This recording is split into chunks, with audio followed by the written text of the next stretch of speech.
啊，我刹车都已经踩成这样啊，房价还给我喷起来，那个车速还是过快哦，所以啊，你现在再不给他刹车踩重一点哦，到时候美国降息的资金狂潮，这个壮阳药的效果一上来，房价会怎样失去控制？这绝对哦是官员最不愿意见到的情况。当然，我们有房子捏在手上就很嗨嘛，但这不是好现象，国家会出问题的哦，所以现在还在紧缩。那现在把它紧缩起来，控制好房价，以后才会有政策松绑宽裕的牌可以打。你不能因为没有牌可以打哦。所以现在无论如何，在我看起来都不像是政策要松绑的时候，我们还在准备那个美国降息大摩摩拳霍霍哦，在那边打空拳，在那边牛棚练头了。对啊，我们现在当然是就皮绷紧一点哦。换屋的最佳时机应该是什么时候？哦，那换屋怎样换哦才能有最大的利益？你卖了以后马上买，大概是不划算的啦。先说结论，房市正热卖房子，政策宽松买房子。我说的是政策宽松哦，那到时候的那个房市是不热的状态哦。嗨，我是买房阿元，订阅买房阿元，我先祝你老了有房也有钱。我们在上一支影片聊了晚4年买房哦，那你就会少一个房间。那还没看的话可以看一下。今天我来跟你讨论换屋的最佳时机。这问题蛮多观众问的所以我就一次讲一讲那我先描述一下情境，就是现在不是首购8成，然后第二屋的话就贷款6成第三屋4成如果你现在手上2间房子那你想换产品，例如你想要把一间蛋壳区的房子换成蛋白的把蛋白的换成蛋黄的这换到比较好的啦，那你应该什么时候换那这一题现在会被常问到的原因是在以前政策宽松的时候，其实你第二屋也是弄到8成，你知道所以你是第二屋享有8成的人那你现在把你的第二屋卖掉，你再买下一间，同样是第二屋，你原本2间嘛2间你卖掉其中1间，好，那这一间你当初是贷款8成买的结果你现在要买的话，你还是第二屋你就中那个了你就中那个自备要4成，贷款只能6成的这个限制了，所以很可能变成你还要再掏钱把那个差额补进去，一掏就2成那你看现在的总价所以这个就感觉好像换屋现在就不香了好，那底下先开放留言跟我分享说你觉得现在这个时机自住要换屋到底是换还是不换？我先说结论我认为可以换可以换，只要你的剧本是你自己相信的你自己做的功课，你自己判断的那剧本等一下讲，我先解释一下买跟卖的时机是大概是怎么样你要知道买跟卖的最佳时机。每次我在讲小换大旧换新的时候就会有很多酸民在讲你的房子在涨，别人在涨怎么可能换得了那是因为你不会换你买高卖高，当然会觉得都一样。那实务上我们是怎么做的简单的说就是趁房市正热的时候你去卖高价，等政策松绑的时候你才去挑房子买下一间。例如现在就是房市怎样正热，此时如果你要卖房子确实是好时，我们怎样都不是什么坏时机嘛，对不对？你面临的风险是以后可能更热你卖便宜了你不会说卖现在卖你会赔钱嘛？那只是说我们就不知道什么时候房价会是高点就不知道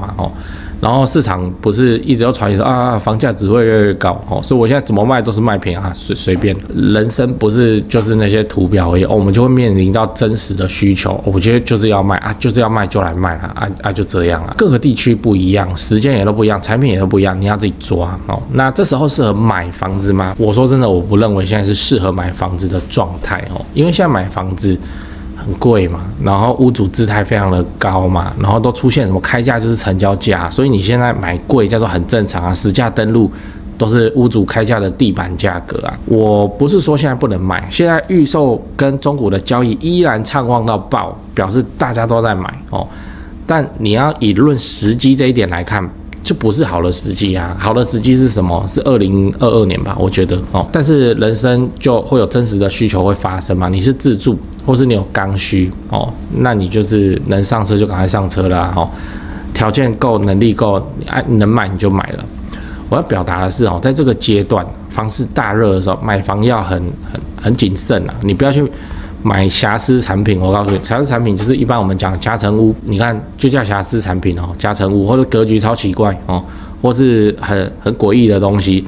这种东西啊，在房市大热的时候会一起出来群魔乱舞。这种房子也只有在房市大热的时候，它才能够卖到不懂的买方哦。换句话说，你把它买下来，你下次要卖掉，你也只能等到下一次房市大热的时候你才卖得掉。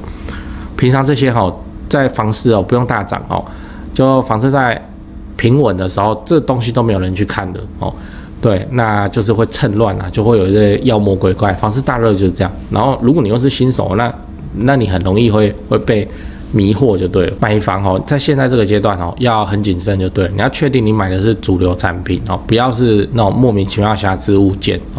你要确定你现在的剧本未来算一算赔钱的几率非常非常的低那这个风险你就敢背，这样你才下手。像我最近也才买一间那我当然是研究过啦。对啊，我不是说现在不适合买啊，就我自己也买啊，就剧本嘛，啊就需求嘛，就这样。所以这个只是通则，你还是要自己懂得变化那什么时候是买房的好时机呢？就是政策松绑我告诉你，政策松绑是懂行的人自己传来传去，现在突然可以贷几成现在突然可以比较好，现在突然可以怎么样？对，你都看不到什么内政部发新闻稿什么的，然后还跟你说政策松绑就是这样。不过没差嘛，我们这票人我们都会讨论啊，我们都有在关注啊。如果真的出现那个变动的话，那我再来拍会员影片通知这样例如现在第二屋6成如果有一天它贷款又回到7成也就是你的自备从4成突然又变成3成了那就是政策松绑明确的信号，那就可以大胆的买进。最后你要知道，换房子的剧本该长什么样我们先设定一下我们现在讲的是自住的小换大旧换新不是说要自产要投资的那你就是要在房价要崩的时候，你才去挑房子要崩的时候，那个时候中介的话术都会长得不一样。中介会跟屋主说，房子要跌了，赶快脱手换现金，你越晚卖少赚越多钱不都这样吗房市大热的时候，我跟你讲，屋主不要卖房子的，真的是这样，这是人性房子又要涨，我干嘛要卖除非啦，有一些一样，屋主也会遇到他的真实的人生的需求跟状况像我买的那一间，屋主就说他要赶快，那南高雄，他要赶快卖掉，他去追台积电这也是需求嘛，对啊，所以他要卖，不然房子都在涨，谁要卖？人性就是这样，都在涨怎么会卖？就是要跌的时候，慢慢毛起来卖就是这样。你要看时机啦。现在房地产大热，你去看房子，你看有多硬，对不对？你还要买好银行现代风波，第二屋自备4成，因为你是换屋，自住小换大旧换新，我就预设你有第一屋，你现在买就是第二屋甚至第3屋。然后屋主姿态现在鸡歪到不可思议这个就是房市大热时候会产生的乱象。然后你还要面对很多瑕疵产品的背刺，然后银行态度也不是很友善，这样那如果是房地产市场很平稳，然后甚至是要崩的时候那时候就注意咯，你就可以慢慢挑。像我之前买现在自己住的这间一样真的是用挑，慢慢挑所以顺序要搞对看房地产火热的情况来决定你要做行动。当然我知道人生有很多不可抗力就是说小孩子要上国中，所以他要学区什么的，所以你要搬到美术馆高雄美术馆之类的。但我会讲奇怪，你小孩子都不是昨天出生，今天就是上国中，这种事情早就应该超前部署起来放嘛。我们回到原本的问题就是关于换房子这件事情。我在会员影片我也有拍一支来，这个标题我念给你听叫5年内实现资产过亿，2024夫妻买房最新剧本公布会员影片，这要付钱付钱就是支持我就这样支持我啊。对我很认真这个都我们思考的结晶还是要提醒，这是2024年政策制度下的版本，2024年制度政策就会改来改去。你看过去3个月改多少东西所以这以后一定会改的一定会改的。到时候会做相应的调整，反正我会再来更新会员影片就对了。但目前看起来我那支影片讲的东西还没有过时。总之就是你等政策松绑我认为这是一个很明确的信号就是说政府政策紧缩就是踩刹车然后踩得轻跟重这样。好，来那政策松绑表示什么？他脚放开刹车哦，也没有完全放开，就是脚松开一点刹车这样。OK， 那就表示什么？车速在它预期的范围之内，车速在预期范围内，你才会去松开刹车嘛。那个时候的房市哦，表现绝对不是火热哦，应该涨作平平淡淡，甚至要崩的样子哦。市场的焦点都不会在房地产，都在讲股票哦。之前就这样，我好换屋的时候，大家在讲股票哦。好，那此时就是换屋的时机。讲完了哦，我们整理一下，我们今天讲的换屋最佳时机。你需要先知道最佳的买卖时机大概长什么样子哦。最好的卖屋时机就是房市正热哦，这样才能卖出高价。这个题外话我要说一下，我知道有流派在讲说，你要等房市由盛转衰的时候你才来卖哦，因为你那个由盛转衰哦，也比你那个急急忙忙的卖哦，它到时候怎样看都是更高的。OK， 好，都有道理。我再重复一次，你看我留言哦，留言区我都没有在跟人家吵架，就是我真心认为大家讲的都有道理哦。房地产就是这样，1万个人买房子哦，你要找到10个人赔钱很困难的事情哦，通常都是意外，而且这个意外都是什么租客跳下去，然后要不然就是那个什么他公司周转怎样，都跟房地产的本质没有什么关系。变成说1万个人赚钱，9990个人是赚钱的状态哦。那所以这9990个人讲的都有道理，真的都有道理哦，因为他就赚钱嘛，你要怎么说他错哦？我现在讲的也是我的道理而已哦。那对于外面有很多的那个其他流派，房地产就是这里好，叫百花齐放，就是这里好哦，我就喜欢这样，大家讲的都有道理，那就互相交流切磋嘛，就是这样。不然我也只知道我这个流派的操作而已，无聊啊。对，所以都有道理哈，就不要来赞我说什么，我们就好好讨论。你讲你的道理哦，然后有道理我就跟你回个有道理哦，就是这样哦。好，就不要吵架，有什么好吵的？你要吵架，你去馆长聊天室，不是整天都在吵架？我们这边还是讲房地产的专业比较触鼻一点。最好的买房时间哦，反倒是政策出现宽松的时候，因为那时候就是平淡跟要崩哦，那你真的可以挑房子，房价在涨。屋主不会卖的哦，你自己想，你现在有房子定在手上，你为什么要在现在把它拿出来卖？你要套现之后，请问你的钱要去哪里？你只会想着啊，现在房子都贵了啊，我去买下一间也会算我先不卖，不用这样啊哦。但是房子哦要崩了，风声传出来哦，大家都把它倒出来卖哦，就是这样哦。那个什么落袋为安之类。那我们掌握了时机点以后，那我们就是等什么？就真的来等，我们买好那边等什么？等房地产市场哦，不是崩啊。转淡就好了哦，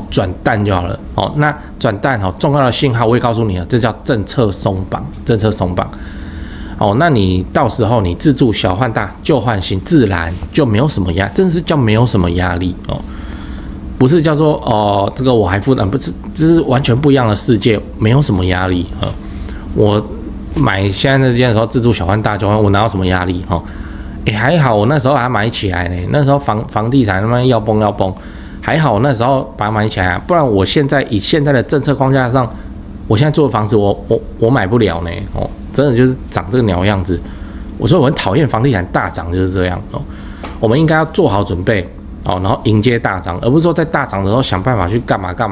然后你就自然就会很痛苦哦。对，我先告诉你3个东西哦。第一，我的付费会员频道1个月月付250哦。这个欢迎加入哈，直接抄我做的房地产作业就好了，这不香吗？哦，你自己去看会员影片的封面，讲的议题啊，都比平常的影片猛上好几节。哦，那会员的问题哈，我也会认真回答啊，不是会员我就简单回答，这拍谁？这没办法，这个问题实在太多了。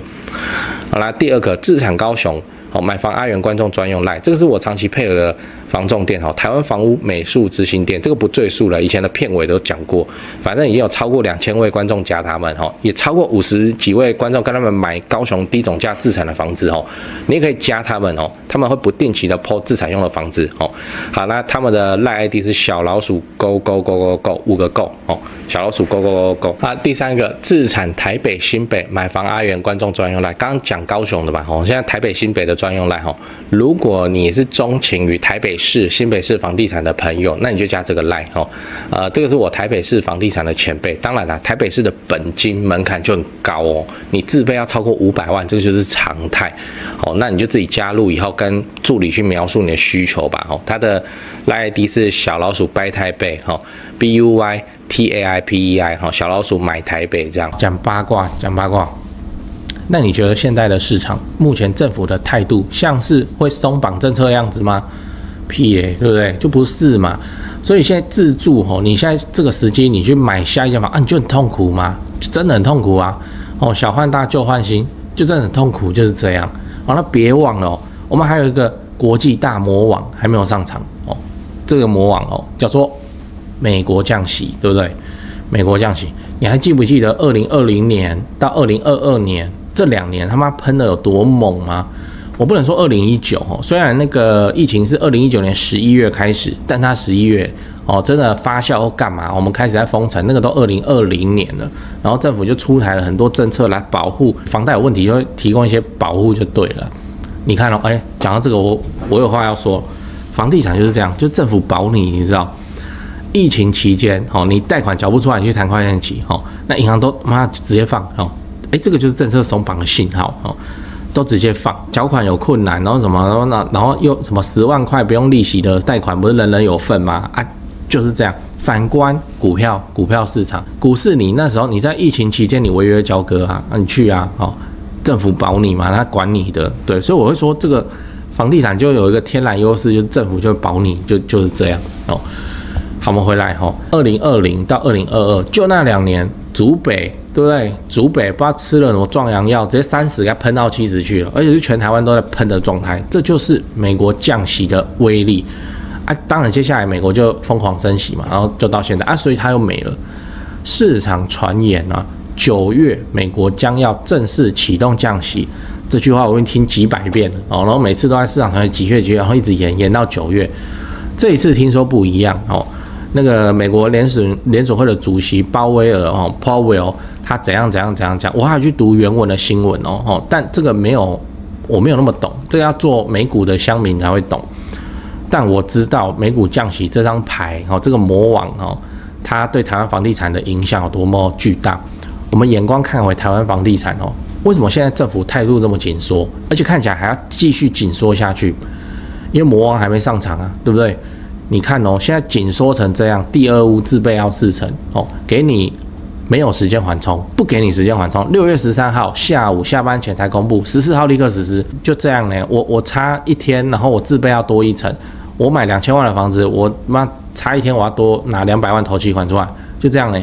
这叫做很夸张的刹车的力道哦。那你看，即使刹车成这样，紧缩成这样，房价还是在喷，对不对？那6月14号。到现在我录这支影片的时间是8月31号，